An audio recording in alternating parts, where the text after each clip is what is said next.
பார்த்த முதல் வீடு அம்மாவின் கருவறை. 10 முறை கோபம் கண்டாலும் என் புன்னகை கண்டு அவள் கோபம் மறையும். என்னுடன் எப்பொழுதும் கடவுள் இருக்க முடியாது என்பதாலோ அவர் தாயை படைத்தார். கோடி உறவு அருகில் இருந்தாலும் உன்னை மிஞ்சிய உறவேதும் உலகில் இல்லை அம்மா. என்னத்தான் சொன்னாலும் நம்ம அம்மாவை விட யாராலும் நம்ம மேல பாசம் வைக்க முடியாது.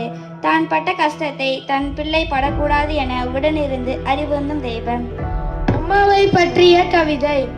கடல் இல்லாமல் கரை இல்லை, பூ இல்லாமல் வித்து இல்லை, உயிர் இல்லாமல் உடல் இல்லை, அதுபோல் நீ இல்லாமல் நான் இல்லை அம்மா. உலகில் கோடி உறவு இருந்தாலும் உன் உறவுக்கு ஈடாகுமா? உலகில் இருக்கிற உறவுகளில் உள்ள பாசத்தை விட உன்மேல் நான் வைத்த பாசம் அதிகம். நான் உன்னை மிகவும் விரும்புகிறேன் அம்மா. நன்றி. அம்மா கவிதை. கோடி உறவுகள் இருந்தாலும் என் அம்மாவை மிஞ்சிய உறவில்லை. தேடினாலும் கிடைக்காத ஒரே சொந்தம் என் அம்மா. இந்த உலகிலே விலை மதிப்பு இல்லாத ஒரு பொக்கிஷம் என் அம்மா.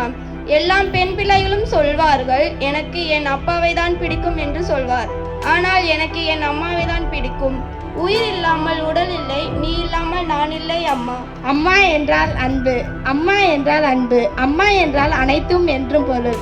நிலா காட்டி சோறூட்டும் தாயின் மத்தியில் அயலாரிடம் நேசம் காட்டி வாழ சொல்லி தந்தவள் என் அம்மா. மொத்தத்தில் திருக்குடும்பத்தை திரும்பட நடத்திட மரியாவின் மறு உரு என் அம்மா. மீண்டும் உறக்க சொல்கிறேன், என் அம்மா அன்பானவள் மட்டுமல்ல, அனைத்துமானவள். நான் அழுத பொழுதும் என்னை சிரிக்க வைத்த முகம், என்றுமே என்னை வெறுக்காத குணம், தவறுகளை மன்னிக்கும் மனம், அளவில்லா பாசம், மற்றவர்கள் காட்ட முடியாத நேசம் உடையவர்தான் அம்மா. அம்மாவை பற்றிய கவிதை. கடல் இல்லாமல் கரை இல்லை, பூ இல்லாமல் வித்து இல்லை, உடல் இல்லாமல் உயிர் இல்லை, நீ இல்லாமல் நான் இல்லை அம்மா.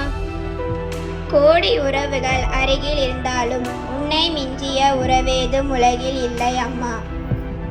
நான் அழுத போது சிரிக்க வைத்த முகம், தவறுகள் செய்தால் மன்னிக்கும் குணம், எனக்கு உயிர் கொடுத்த தாய். கோபம் வரும்போது வெளியில் கோபத்தை காட்டாமல் இருப்பவள்தான் அம்மா. நான் கலங்கிய பொழுதே நீ என்னை சிரிக்க வைத்தாய். நான் பிறப்பதற்கு உயிர் கொடுத்தாய். நான் தவறு செய்த பொழுது என்னை மன்னித்தாய் அம்மா.